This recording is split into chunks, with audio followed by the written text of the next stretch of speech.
ऐसे षड्यंत्र से पर्दाफाश करने वाले हैं जिसको सुनकर आपके होश उड़ जाएंगे। वर्ष 1830 जर्मनी के एक वैज्ञानिक ने एक अनोखे पदार्थ की खोज की जिसका नाम उन्होंने रखा मेलामाइन। ध्यान से समझिए दोस्तों, सीमेंट जैसा दिखने वाला सफेद रंग का यह पाउडर बहुत चमत्कारी था। जैसे ही इसे वैज्ञानिकों ने फॉर्मल्डिहाइड के साथ मिलाया और बहुत अधिक ताप पर गर्म किया तो यह पदार्थ एक मोल्डेबल मटेरियल में बदल गया जो वर्चुअली अनब्रेकेबल था। फिर इस पदार्थ को अपने हिसाब से साँचों में ढालकर विभिन्न उद्योगों जैसे प्लास्टिक उद्योग, खाना खाने के बर्तन, चाय के कप और फ्लोर की चमकदार टाइल्स बनाने के लिए प्रयोग किया जाने लगा। दुष्ट बुद्धि इंसान ने धीरे धीरे पता कर लिया कि मेलामाइन में 67% नाइट्रोजन होती है। यहाँ पर आपको बता दें कि किसी भी खाद्य पदार्थ में प्रोटीन की मात्रा कितनी है इसका टेस्ट एक विशेष विधि कैल्डेल टेस्ट से किया जाता है, जिसमें यह देखा जाता है कि उस पदार्थ में नाइट्रोजन की मात्रा कितनी है। अधिक नाइट्रोजन मतलब खाद्य पदार्थ में प्रोटीन की मात्रा अधिक है। फिर क्या था, मेलामाइन से फ्लोर की टाइल्स बनाते बनाते दुष्ट बुद्धि इंसान ने इसे नॉन प्रोटीन सोर्स की तरह खाद्य पदार्थ में इसे मिलाना शुरू कर दिया ताकि उसमें अधिक प्रोटीन होने का एहसास होने लगे। पहले तो दुष्ट बुद्धि ने इसे गेहूं के आटे में मिलाया और उस आटे से गाय, भैंसों और कुत्तों के लिए प्रोटीन रिच पैकेट बंद यमी फूड बनाया।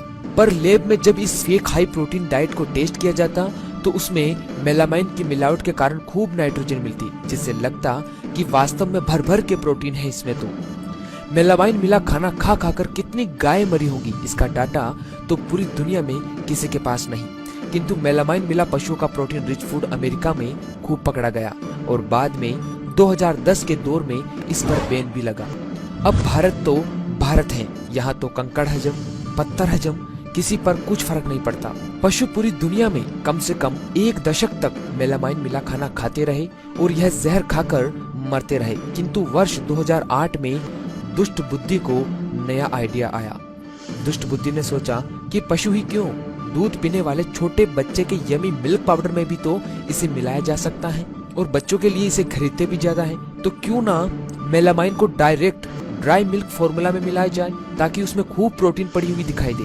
बस दुष्ट बुद्धि ने इसे इन्फेंट मिल्क पाउडर में मिला दिया और खूब प्रचार किया कि यह दूध का पाउडर प्रोटीन से भरपूर है। लैब में जब इस पाउडर को टेस्ट किया गया तो उसमें खूब नाइट्रोजन मिली। लैब भी चकमा खा गई और दूध बाजार में उतर गया। सबसे पहले यह दूध मिलावटखोरों के सरदार चीन में उतारा गया, किंतु जब इस मेलामाइन मिले दूध को पी कर चीन के 3 लाख से अधिक बच्चे एक साथ बीमार पड़ गए तो सन 2008 में चीन सरकार ने इस मिलावटखोरी को पकड़ लिया। इतिहास में इस घटना को 2008 चाइनीज मिल्क स्कैंडल के नाम से जाना जाता है। आप लोग गूगल करके पढ़ सकते हैं। दूसरे कई देशों में भी इस तरह का मिल्क बिकता हुआ मिला, पर सभी जगह की सरकार ने इसे पकड़ लिया।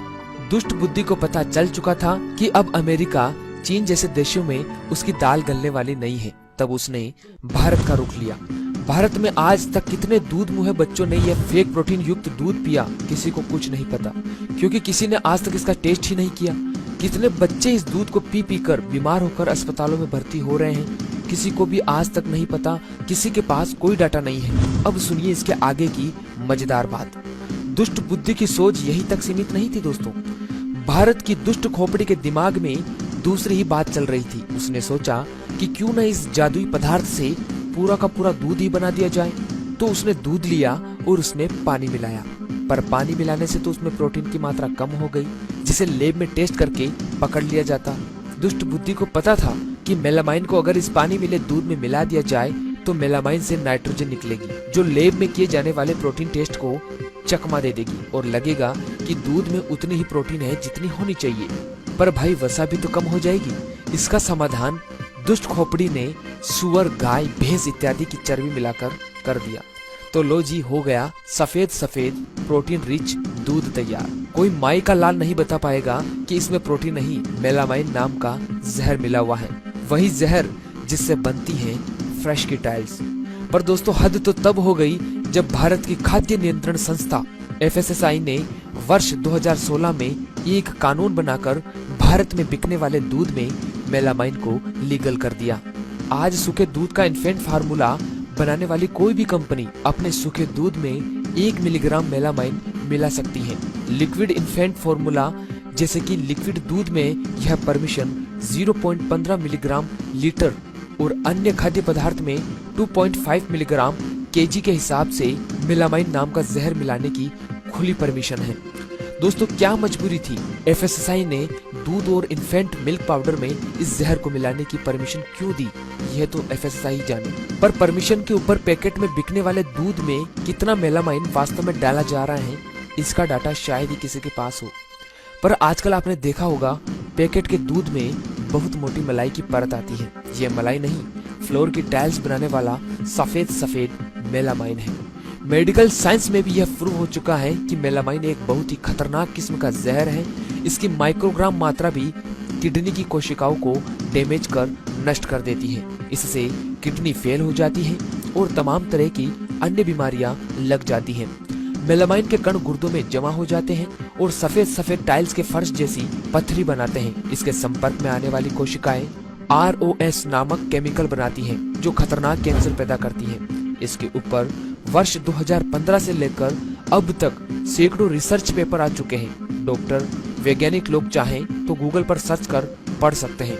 दोस्तों, आपके हमारे दूध मुहे बच्चों के ऊपर यह लीगल जहर खाकर क्या असर पड़ रहा होगा, आप सोच सकते हैं। जब दूसरे देशों में यह बैन हो सकता है तो हमारे देश में क्यों नहीं। दोस्तों, अगर हमको अपने बच्चों और खुद को इस जहर से बचाना है तो हमें इस जहर के खिलाफ आवाज उठानी होगी और इसे हमारे देश में जितने भी खाए या पिए जाने वाले खाद्य पदार्थ में इसके इस्तेमाल पर पूर्ण रूप से प्रतिबंध लगाने के लिए आवाज उठानी चाहिए। तो दोस्तों, एक बार फिर साथ हो जाइए इस मिशन में और हर एक व्यक्ति तक इस वीडियो को पहुंचाए ताकि वो मेलामाइन के इस सफेद जाल से बाहर निकल सके। ये मिशन आपके बिना संभव नहीं है, इसलिए हर एक मित्र वीडियो को शेयर करें